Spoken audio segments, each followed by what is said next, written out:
and then the vast majority of people are just sort of participated in that. But what I'm sharing with you is something which perhaps could you become a little bit more aware as a result of our conversation today?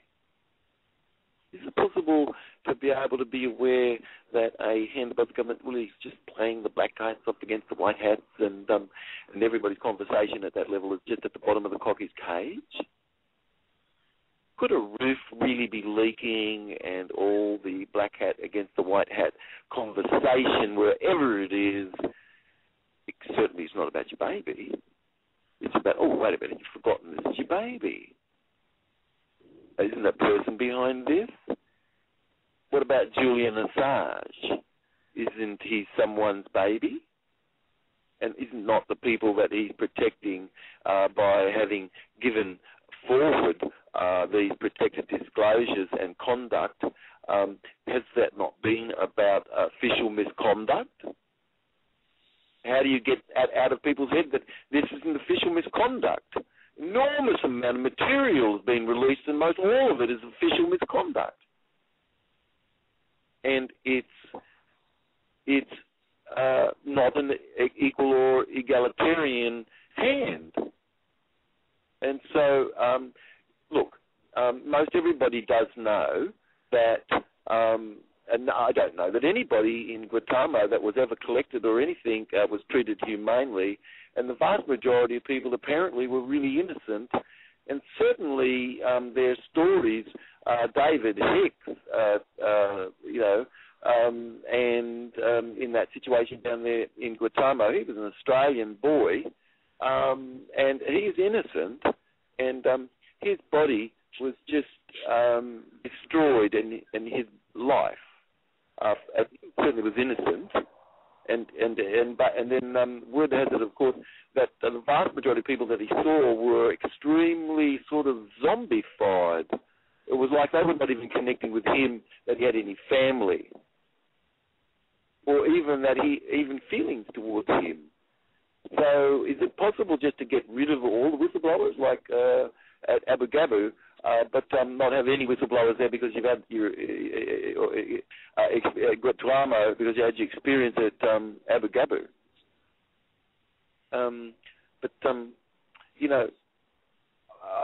I think that synthetics, everybody does know. What would be the reason why you would want to make a synthetic from horse's urine? I mean, it's weird. And now, of course, Premarin users, made a lot of money. But isn't there a face validity in taking something synthetic? Isn't that a poison? And isn't there a reason why that must be administered? Because it's a toxic poison. And can't be just freely given, apparently. But then it's given to someone, and apparently you're supposed to have informed consent. But did you really have informed consent? You were informed. You were informed that today the statistic is 1.3 higher risk of heart disease just because of Premarin, 1.2 higher risk of stroke, 1.8 higher risk of gallbladder condition just because you took a synthetic horse's urine. But why would you want to take a synthetic anyway? I don't think that really taking something natural really necessarily might harm properly in the same way that something certainly synthetic does. But is it acceptable that your son would be not allowed to be with his father? No. Is that acceptable? And that's all right for you, is it? Is it all right that Bradley Manning is woken up every hour for 1,000 days or more? He's been captive, his body, in Pry Son. Why don't they call that Pry Daughter? If somebody lives the longest life, isn't that equivalent to power? If someone lives the shortest life, isn't that equivalent to powerlessness?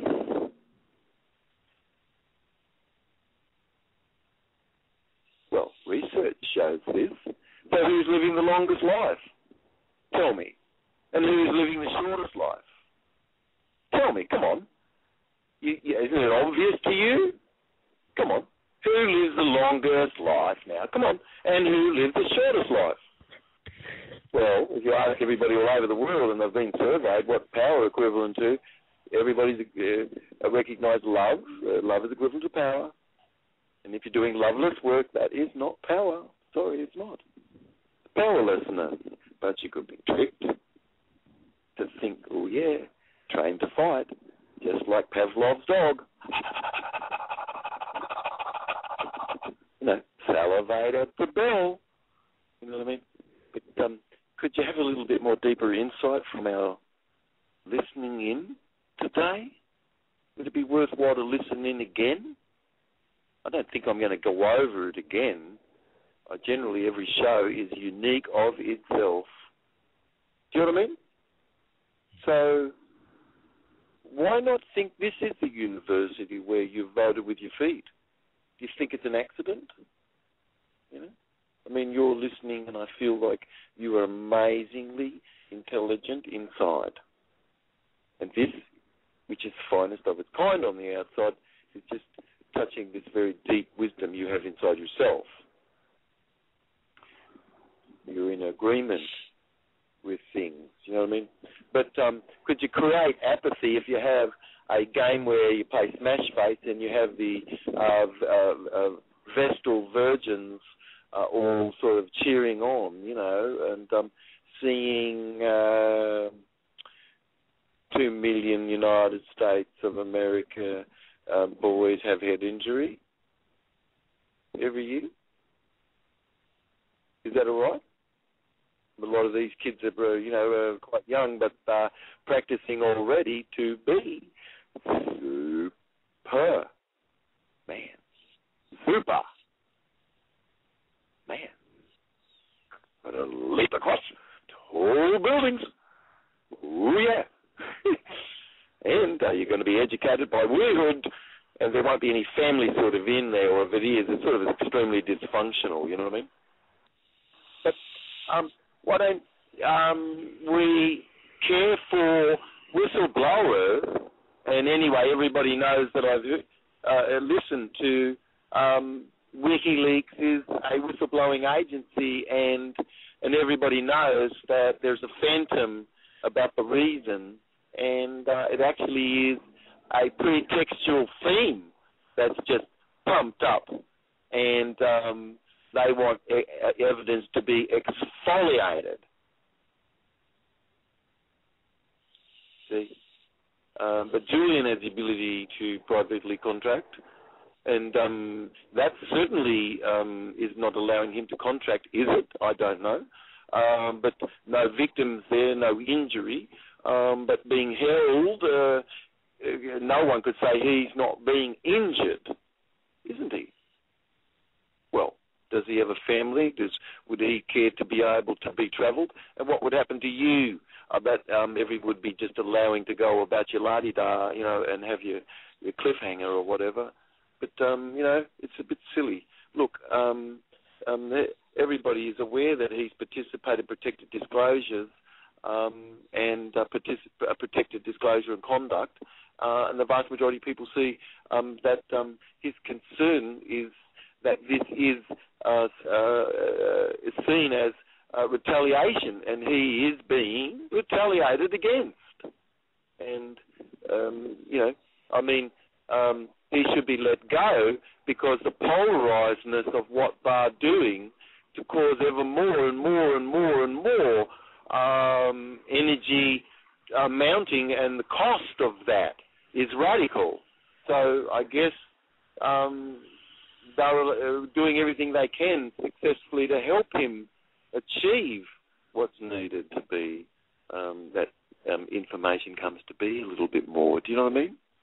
And so the 2 million United States head injuries, of course, that could be occurring to boys, and that could be, they have a greater 10 times more incident of Alzheimer's disease and that sort of thing, But if you marginalise people, you could reduce the risk effects and all sorts of things, apparently, of having things be changed, but that's not occurring. Things are going full steam to be changed because I know that's a good thing because the more and more evidence is coming, mounting that this is retaliation. Actually, you see, and retaliation is the reason for him being held. But if a whistleblower is not allowed to stop and reduce all the risk effects and dangers and things, isn't it just a cloud and smoke screen by a cabal to manipulate and marginalise and pry sun and sold your food that's very high in phosphate, and people not being told about high homocysteine and the effects that can have on their health, and then feeding them extremely high phosphate, high homocysteine foods. Why don't you just look it up? Go ahead. I mean, look up high phosphate food, phosphate to calcium to phosphate ratio. Tune into some of our programs. Look up homocysteine. That's a very good one. And methionine excess, which is there in the flesh, and all the acid. But pelvic inflammatory disorders, prostate and ovarian and reproductive conditions and things, and all the blocking of hormones and things, by estrogenic sort of compounds and excess in the canned foods and the packet food and things, that does cause lower and lower and lower sort of hormone and less than proper levels of thinkingness and more zombifiedness. So that's certainly not a protectedness. No, it certainly isn't. But it's not acceptable, is it, Lukey, that out of 400,000 U.S. boys killed that looked at, 80,000 of those, it's estimated, that's 20% were killed actually by friendly fire and things. A friendly fire. Is it really acceptable? I mean, if you don't have whistleblowers that can actually really, as stunt people, and a stunt person cannot tell everybody how that's supposed to be done for their own safety. I mean, all sorts of accidents and everything can occur as that, But if you're a whistleblower, as I am and have been and participating in protected disclosures and conduct, and then all the person has to do to show their signature is to have called you a kook or to have acted that you're not participating in protected disclosure and conduct, which everybody knows you are, and that person leaves their signature behind and whoever that's connected to. But New York Post and articles and things such are really fabricated lies that are just gotten away with thoroughly. And everybody knows that, and there's a blackout in the media and the 4 major networks, and then it's not. And then that's the reason why Alex Jones has taken more and more and more of the media viewing and enormously of the net and things. You see, but you've got 1.1 trillion cells. You've got a neuron that can fire 5 to 50 times per second. Reflexes can be sharp or they can be slowed. You could be either sharp in your being where you are because you've got good patterns of created family connectedness and your ethne and where you are, or you're dysfunctional, you're walking around like a zombie, you're just tuning into something, you're not connected to everything, you've thought your experience is everything, well, it's not, it's a serious illusion, you're just going to die and you've honoured your whole experience, but you never actually connected to create family or team, and you really did not function to see that everybody was working together. You were just oblivious and allowed people just to snowball and run over everybody. But people really are important. And a geographical spot is jack nothing unless you have people. Do you know what I mean? But you have to have really good, nice environment and things have to be sweet. But if you've allowed people to make big, quick, loud, fast noises to continuously, non-stop, everybody knows that's not right. That's not peace. And then everybody's starting to have even sound and noise reduction laws and things, to help people and that sort of thing. But happier people They live longer. They have larger brains. They have larger septal regions.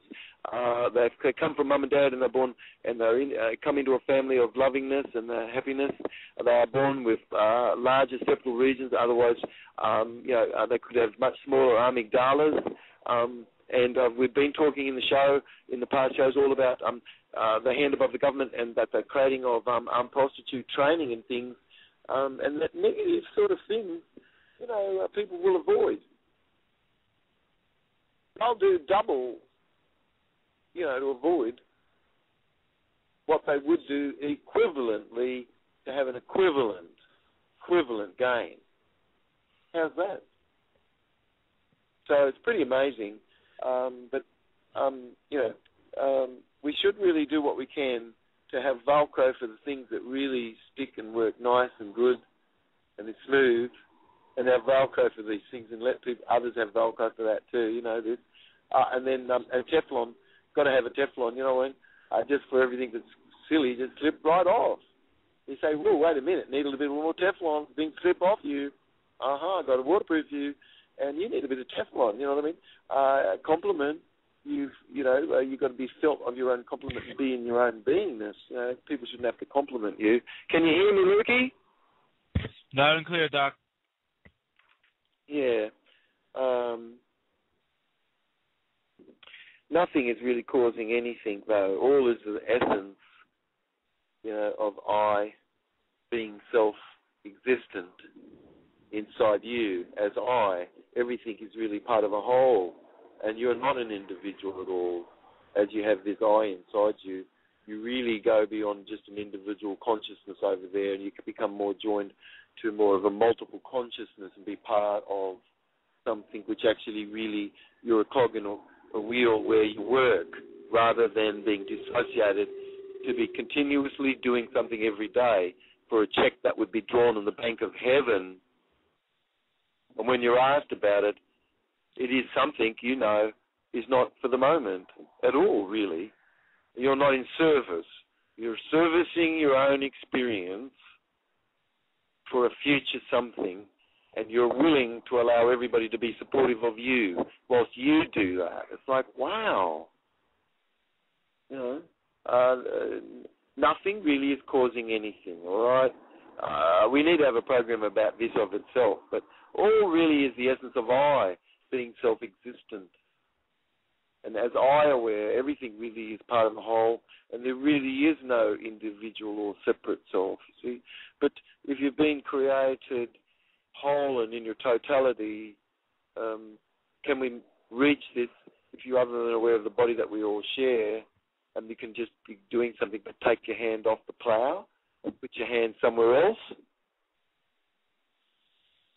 You cannot be here and have one hand on the plow here, right, and have one hand somewhere else.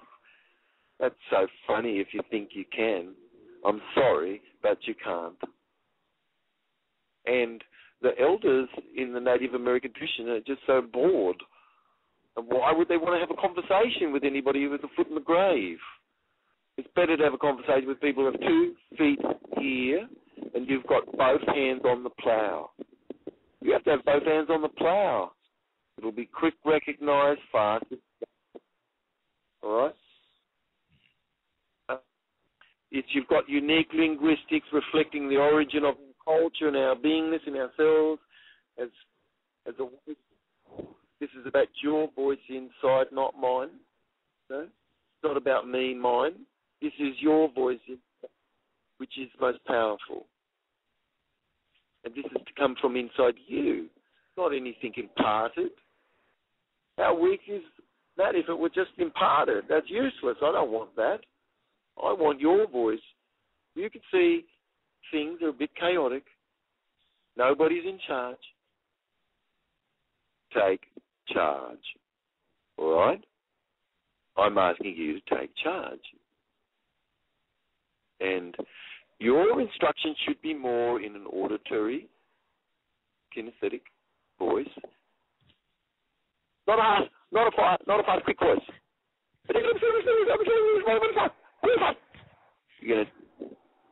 You're gonna just take in everybody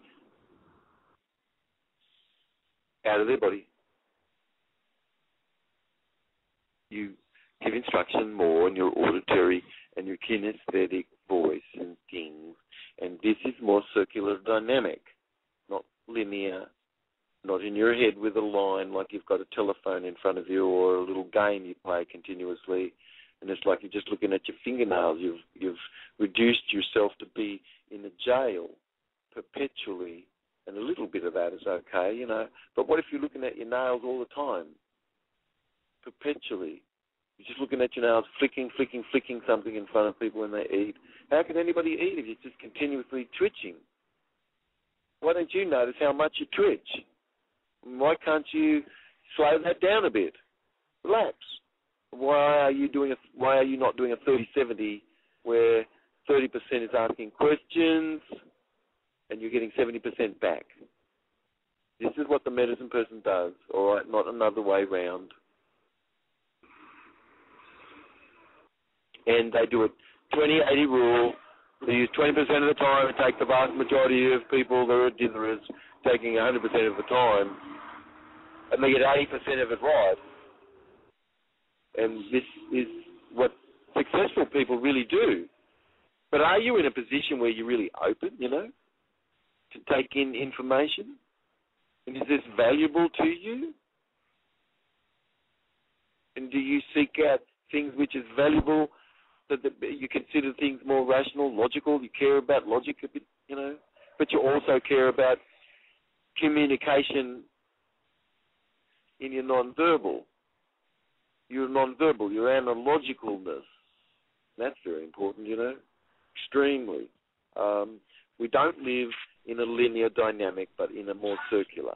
Eye awareness really is more circular dynamics, summoning alike energy back, and same uniqueness, and creation is not at any standstill state at all, because that sameness, beautiful uniqueness, and that you have a great, we can draw this out, and our family has a strength that's fault, but as creation really is not at any standstill, you and I really put out what is summons back, and this is the communication, because communication is the response that you get back. This is cyclotronic, and that's not just in a straight line. This is like you're looking within each other, and this is more circular, not all praying in one direction outside yourself. This is a very unique form of linguistics that you have a shape where things can be done, and your church could have been just straight with everybody looking in one direction, and, you know, that's just to create that limitedness. But if you only ever listen to music and it's 440, wow, you've only ever had 440, not necessarily 12 overtones in your body, and you're being content with that? If the vast majority of music you're listening to is 440, and it's dulled. It's dulled. Check it out. Check it out. The moment you check it out, you don't want to listen to any of that music anymore, because it's full of stuff which has been, you know, it's just the travesty of the stock. And you've got, you know, the plantation owner has stock in America, and it's got stock in India, and it's got, you know, stock in Australia, and it's got stock in, you know, South America, and it's got stock in China, and it's got stock in Russia, and these are the stock. And it's the travesty of the stock that runs the show and owns Reuters, and everybody gets their information, and, you know, it's just part of everything is something, you know. But, you know, things that people could have been, got a bit of a stickiness of chewing gum on the slide, you know, in the play slide, and then when you slid down it went, you know, and you got stuck a bit there, and you think, geez, what's that? You know, and that's called the second trigger, you know. Well, that's your response. How you respond